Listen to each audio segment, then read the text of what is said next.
Hello and welcome to Mind Vomit. Today I decided to create a Christmas present for somebody, and I thought I would do a piece of artwork because I haven't done that since I was young. They always say that gifts you make yourself are the best gifts, so I decided to make one.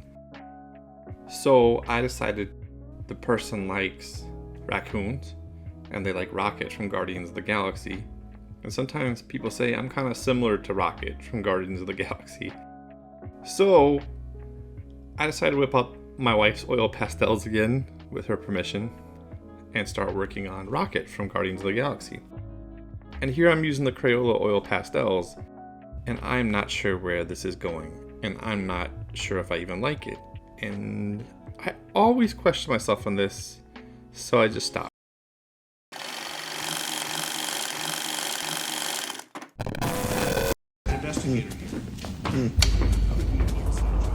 Excuse me? Excuse me? But, okay, but that's the last straw. I'm just kidding, by the way.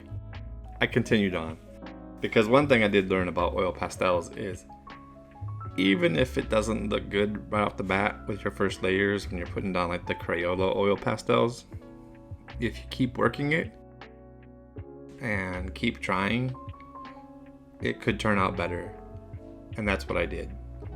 And the nice thing about these nice Mungyo oil pastels is that some of them are really soft and creamy, and if you just wait a little bit and kind of let them dry up, you can add colors over the top of them. And I feel like I spend most of my time just looking for those colors that I know are nice and smooth and creamy, and they will cover over other colors. But I kept working on this drawing and kept trying to figure it out and stuff, and there was a time, I don't know why I started with red, orange, yellow, and blue, but those are the colors I chose, and it started to look kind of brown actually. Then I started adding like purple and red and orange and yellow. It actually from a distance started to look kind of brown, like Rocket, but I didn't want it to be in natural color that you would actually see. I wanted it to be, you know, more colorful than that. So I started playing with different colors and trying to add different things.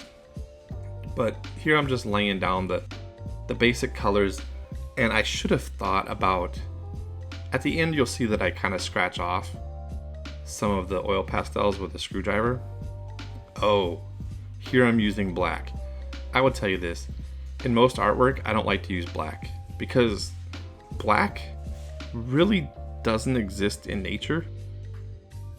Technically, there's not like a true black. I mean, maybe there's a few things that are, but for the most part, black isn't something you usually use in colored artwork like this or painting. So I try not to use black, but I did in this case because it was darker than the purple that I used. And the nose turned out pretty decent. But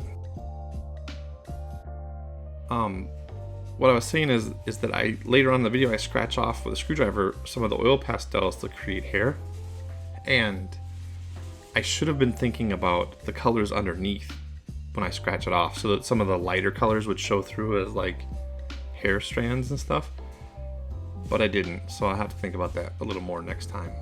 But here I start to work the colors more towards like his harness is kind of green in color, so I started trying to add some green colors in there to try to shift it more towards the green, because here his harness was kind of orangish red. And even though I wasn't trying to make it look exactly like him color wise, I still wanted to add some sense of reality to it. So I'm just kind of adding some green in here. You can see on his face and stuff I've added some blues.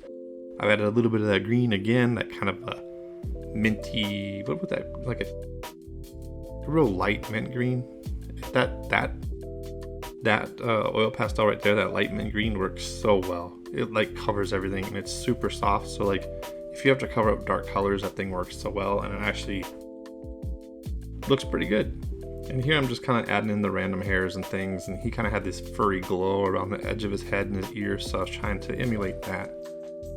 And here's where I got a little screwdriver and I'm like cutting in the whiskers, and I'm cutting in more detail in the fur, trying to cut in little hairs here and there. And this is where I kind of wished that I had put some lighter colors in those areas, like yellows and like light oranges and whites, so that when I scratched the oil pastels away, you could see those hairs, like highlights and things. But it looks fine. It looks fine the way it is.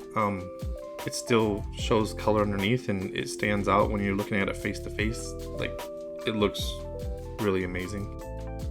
And here's the final reveal. And for some reason, pulling this tape off, I don't know if you feel the same way, but peeling this tape off is really satisfying. Seeing that nice, clean, crisp edge. I love that part. Even when I was custom airbrushing stuff all the time, I used to love that. You'd peel it off and see what's underneath. But hope you like this design. Go out and try oil pastels. They're pretty fun. And thanks for watching the video.